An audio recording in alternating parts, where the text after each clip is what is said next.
A gente viu ali uma moça linda, jovem, super jovem, né? E que sofria com a pressão por um padrão de beleza que a gente sabe que não existe, que é a perfeição. Imagine então, por exemplo, né, se incomodar com os joelhos. Amigos revelaram que ela já havia recebido críticas pelas redes sociais sobre essa gordurinha no joelho. Então, a gente vai debater esse assunto agora. Vem cá, participa com a gente também. Eu recebo aqui o cirurgião plástico, doutor Ariosto Santos. Muito obrigada, doutor, pela sua participação. Vem, viu? Boa tarde. Prazer, boa tarde. Boa tarde.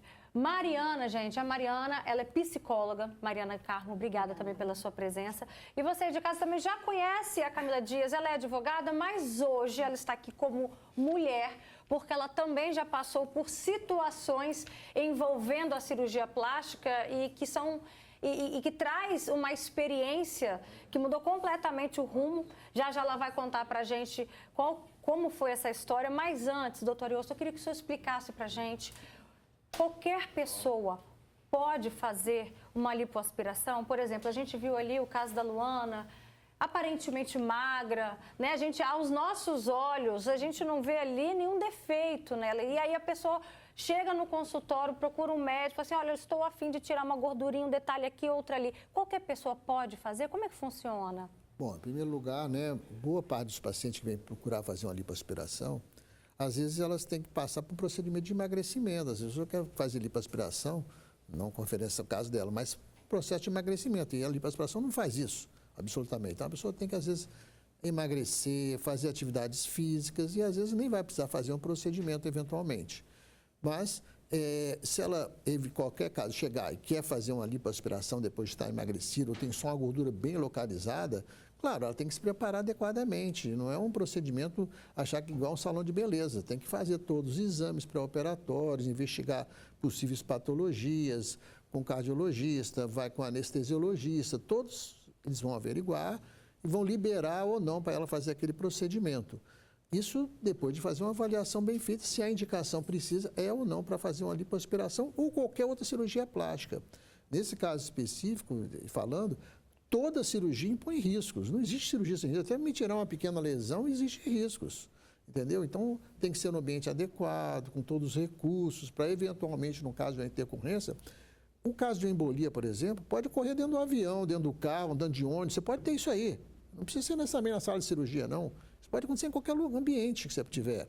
Se a embolia foi venosa, se a embolia foi gordurosa, né, que é outra discussão que poderia ter nesse caso, também é a pensar, não é isso? Mas são processos que podem ocorrer naturalmente no corpo. Então, se eu ouvir falar que a pessoa andando de avião e teve uma embolia, ou teve a pessoa tem varizes, ou não tem, ou tem insuficiência venosa e nem sabia.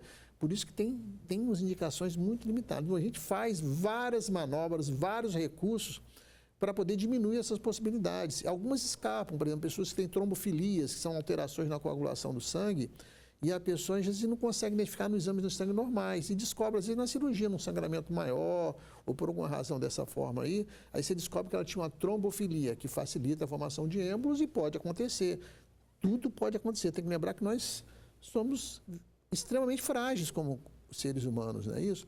Então, todas essas possibilidades existem, podem ocorrer, você tem que estar todo precavido. Você vê que mesmo se operando no hospital de boa qualidade, com profissionais capacitados, os fatos também podem ocorrer. Claro que a gente vê isso acontecer muito mais comumente em pessoas que operam em ambientes inapropriados, com profissionais não qualificados, e que acontece isso mais facilmente, mas isso pode acontecer. Agora, o que aconteceu, a gente não sabe ainda, que é um procedimento muito recente, porque ela relata, pelo menos na imprensa relata, que ela tinha 2h30 de evolução cirúrgica. É um tempo razoável, então não pode pensar que isso foi só uma lipo no joelho, né?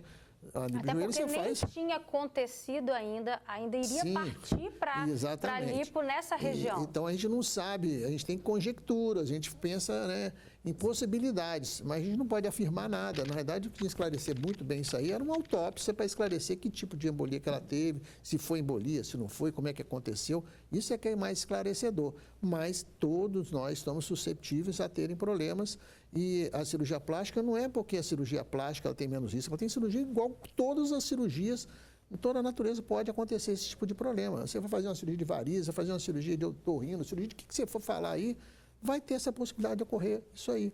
Claro que existe o que nós estamos a discutir, né? Ah, mas será que ela precisava fazer esse procedimento?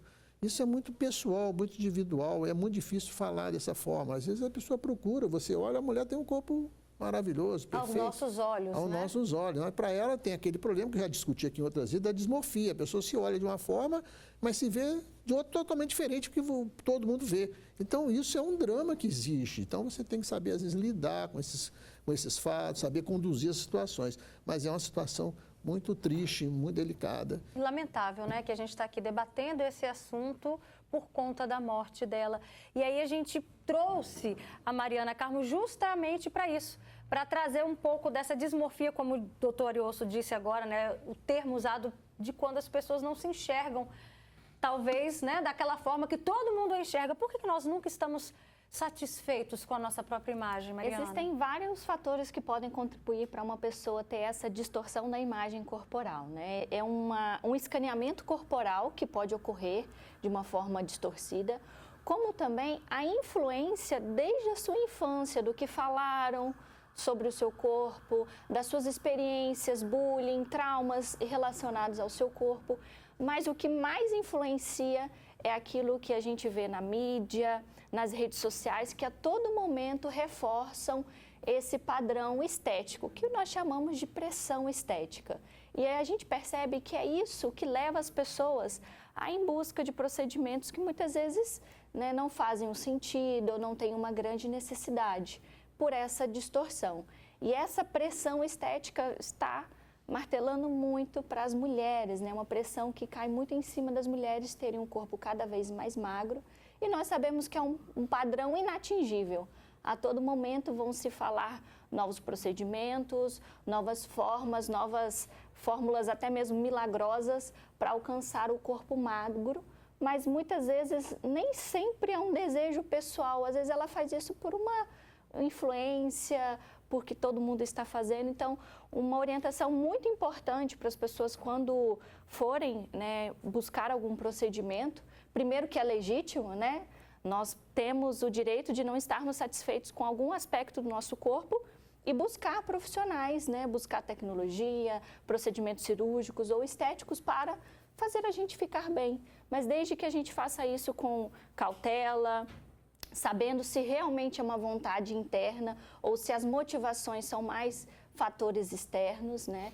E se cuidar para que a gente não banalize muito, né, essa busca a todo momento por um corpo magro, né? Nós podemos estar felizes também com o corpo, com as nossas imperfeições, porque a beleza é isso, né? É o que nos torna único, a nossa autenticidade. A característica de cada um, né? E foi exatamente esse olhar que a Camila teve momentos antes de fazer uma cirurgia plástica, né? E mudou completamente de ideia. O que aconteceu, Camila? Eu tinha uma pretensão de colocar prótese, né, de silicone, tornei mãe, amamentei, aquilo que a gente passa, né, a autoestima dá uma caída e tudo mais, e aí comecei essa busca para fazer o procedimento. Fui em médicos onde eu tinha referência de outros amigos, escutei mais de uma opinião, fui em mais de um. E aí, quando já estava bem próxima da data da minha cirurgia, que eu já havia pago uma parte durante uma consulta... Já tinha pago? Já tinha pago. A entrada, né? Da cirurgia? Isso, da cirurgia. Para colocar o silicone para minha prótese. E aí foi levantada durante a consulta a possibilidade de fazer outros procedimentos junto. Mas quem levantou? Você? O médico. O médico? É, o médico. Ele falou, por que não? Né? Assim, sabe? Porque ele tem essa visão global, né? De como, né? A gente não sabe. Para mim, aquilo ali era o que... A minha demanda, a minha queixa era com relação a uma parte do meu corpo. E ele começou a me acender essa possibilidade do restante. E aí foi de uma forma que eu até compreendo enquanto médico, né? Porque ele está vendo, ele já tem essa visão que não era minha. Então, eu passei a olhar o meu corpo diante do que ele estava me sugerindo. E eu saí dali, ainda assim, meio abalada, porque eu não contava com aquilo, apesar de ser uma escolha minha, por mais que ele indique, né, aquilo que seria o melhor. já decidida a fazer tudo aquilo que ele havia me proposto. Peraí, você entrou no consultório médico para fazer... Um silicone. Isso, ok. Isso. E aí você saiu de lá com sugestões que ele te deu a Isso. mais. A gente ia fazer uma mini abdominoplastia, né? Aquela mini abdômen. E não era sua queixa? Não era minha queixa. Mas aí, assim, as questões eram aproveitar que a gente já está ali anestesiado, o procedimento todo já é um procedimento, né? Já é pagar hospital, anestesia, tudo isso. Mas eu vou aproveitar uma lipo, né, e tal, nos flancos e tudo. E aí eu, mas comecei, mas será que é isso que eu quero? Aí fui para casa decidida, falei que eu ia fazer, já ia fazer a transferência do restante do valor. Era na outra semana a cirurgia. E aí eu comecei, e naquela semana eu tinha uma sessão de terapia, que eu acho que a gente volta para essa questão toda que a gente está falando aqui, não é só da cirurgia em si, né? Mas das nossas motivações. E ali, quando eu fui questionada sobre as minhas motivações, eu entrei num mundo de perguntas dentro de mim tão grande que eu já não sabia nem se eu queria mais meu silicone. Eu cancelei tudo.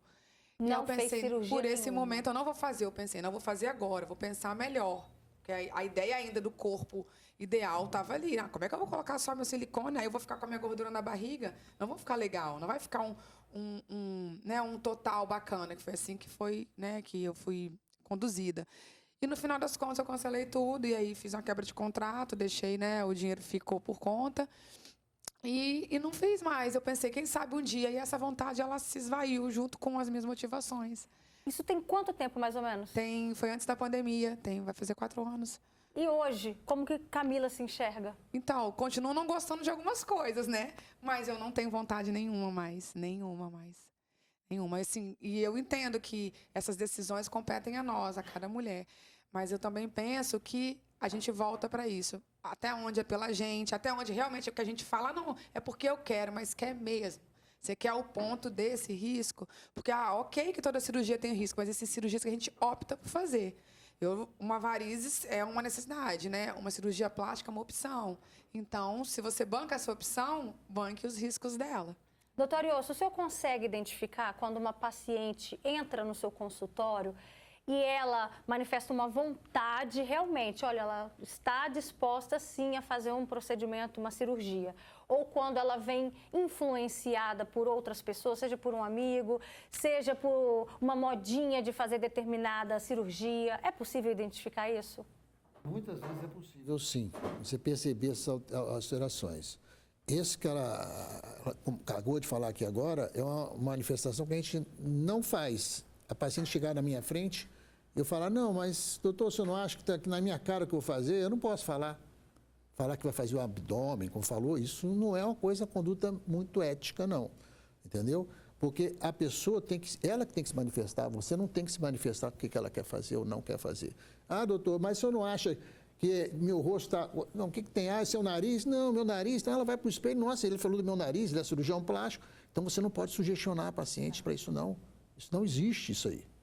Então a pessoa vem e quando você percebe que a pessoa às vezes está de perdida, está buscando muito além do que a cirurgia plástica pode proporcionar, eu costumo brincar que eu tinha que ter uma luz vermelha. Na escada mesmo, quando a pessoa vai falar comigo, já toca com luz vermelha e fala, muito prazer, mas eu estou sentindo que não é o clima, porque são pacientes que estão buscando muito além do que a cirurgia proporcionar e você operar aquela paciente, você vai criar encrenca para a sua vida.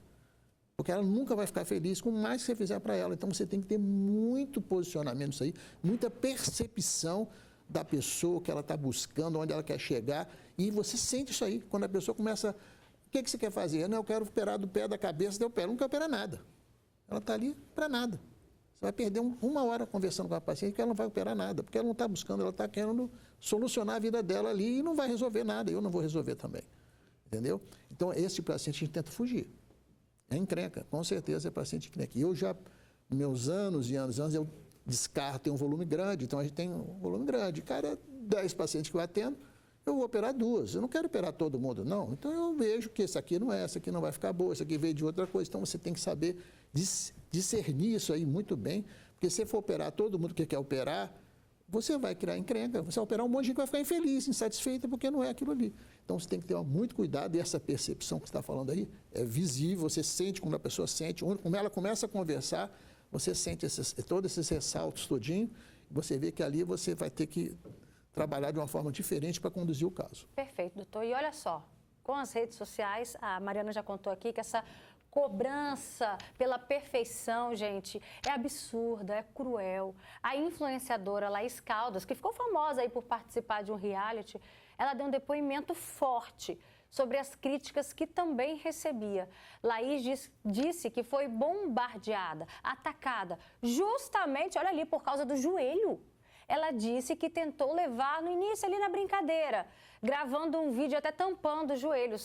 Mas não adiantou não, tá? Laís disse que as pessoas precisam aprender a não apontar defeito nos outros.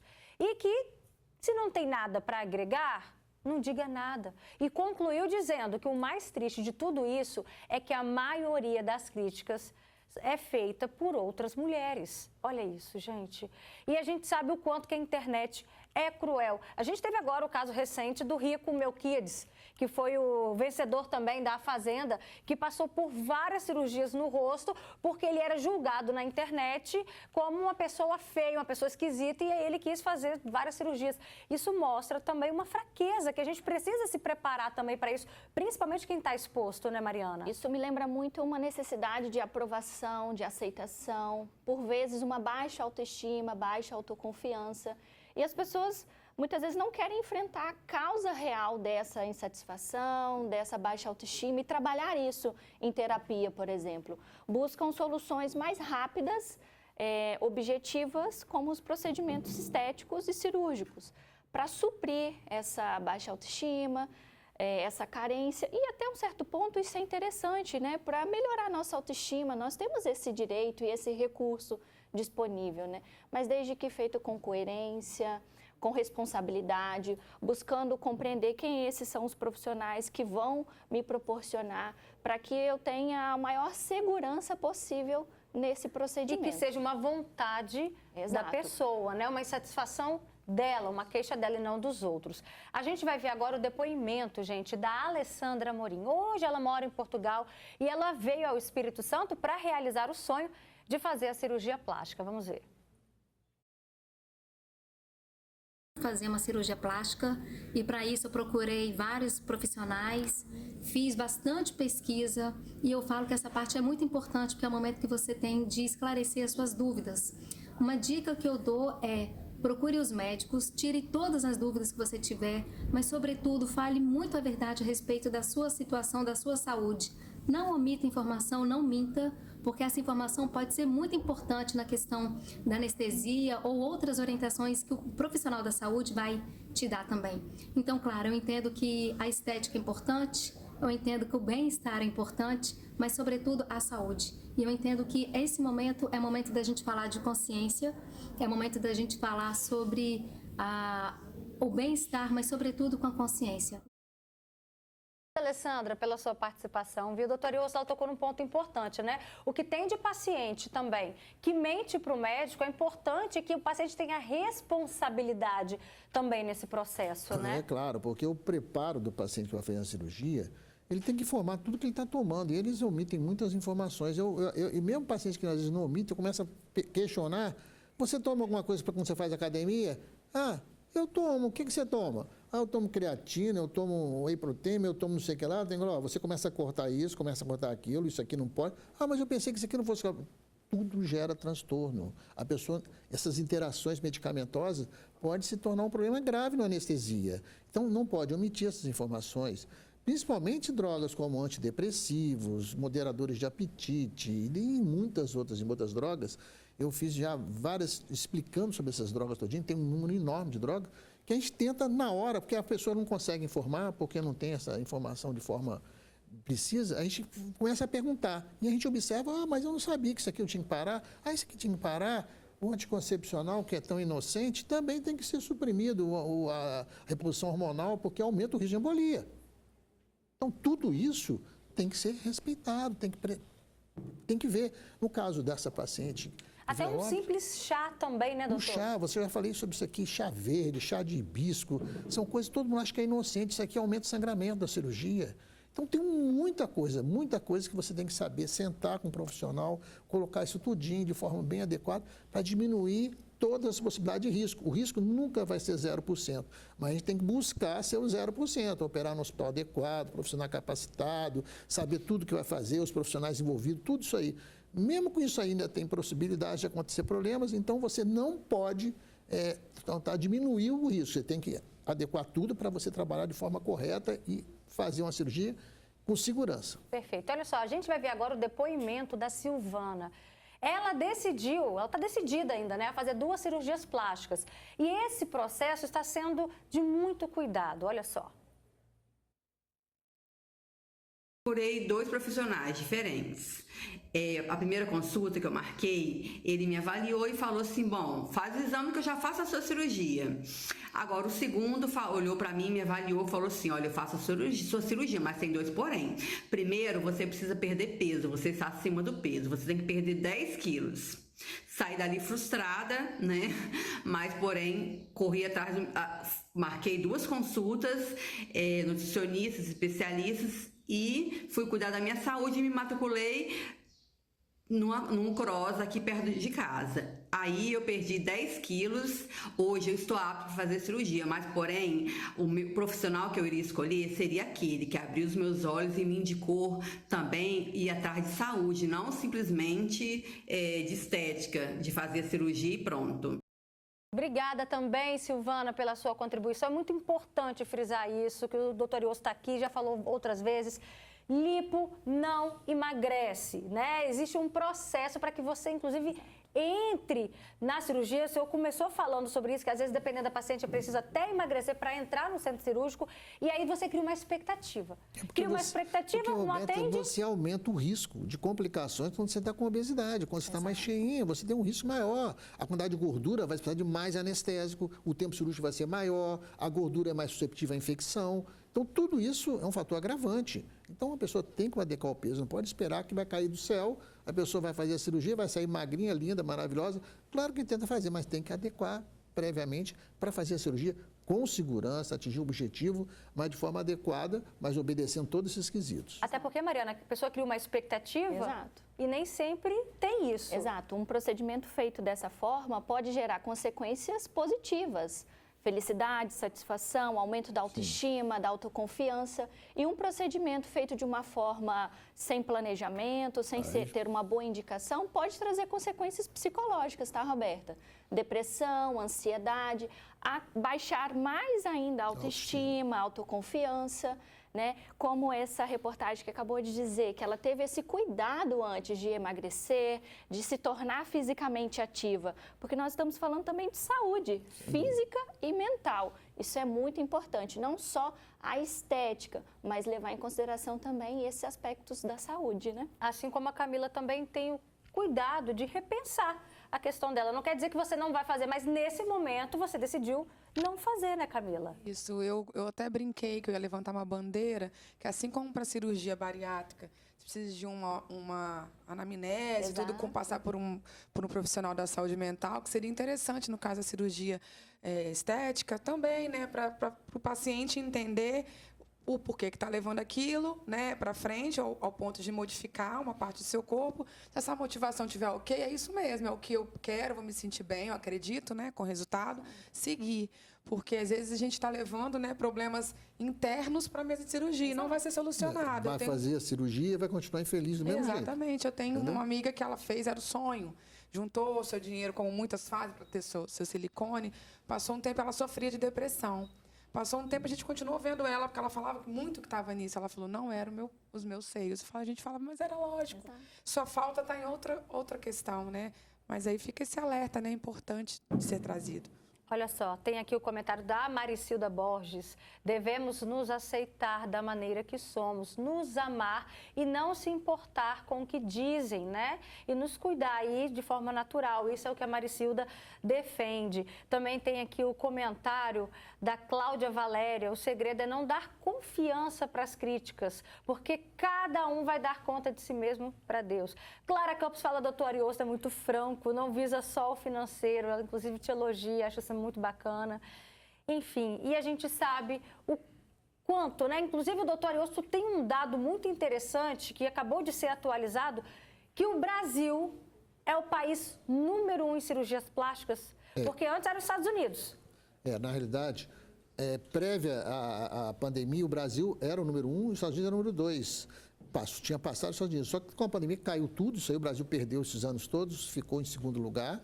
E esse ano explodiu, cresceu do ano de 2021 para 2022, houve um incremento, essa estatística foi divulgada essa semana, então vai para a imprensa esses próximos dias, em torno de 25,5% volume de cirurgias plásticas de um ano para o outro, e esse ano deve crescer mais ainda. Então, é um recorde de cirurgia, nunca se operou tanto, né? E aí pode destrinchar isso aí de várias explicações para fazer para isso, né? Mas não é o caso aqui agora, mas realmente é um volume que eu nem estava esperando, eu fui ver essa informação essa semana, foi recorde em tudo. A cirurgia que mais cresceu foi o aumento de bumbum. No Brasil foi 70% o número de aumento de bumbum. No mundo foi 58%. Não só o Brasil quer bumbum, não. O mundo inteiro quer bumbum. E o padrão de beleza do bumbum no mundo é a referência do Brasil. As próteses de silicone de bumbum foram baseadas em modelos brasileiras, porque é o bumbum idealizado com um bumbum bonito, ideal. Mas isso tudo são informações que estão sendo agora divulgadas e vai ser divulgado nos próximos dias aí. Perfeito, doutor. E vamos finalizar, então, reforçando, né, a importância de buscar um profissional de confiança. Não é aquele famosinho da internet, é um profissional de confiança. Realizar a cirurgia em hospital, né? Hospital que tenha ali uma UTI, estrutura para te atender. Enfim, a gente está falando de vida, o mais importante de tudo. Obrigada, doutor Iosto, pela sua participação. Mariana Carmo, obrigada também. Camila Dias, maravilhosa, estão te elogiando aqui, falando o quanto você é um mulherão.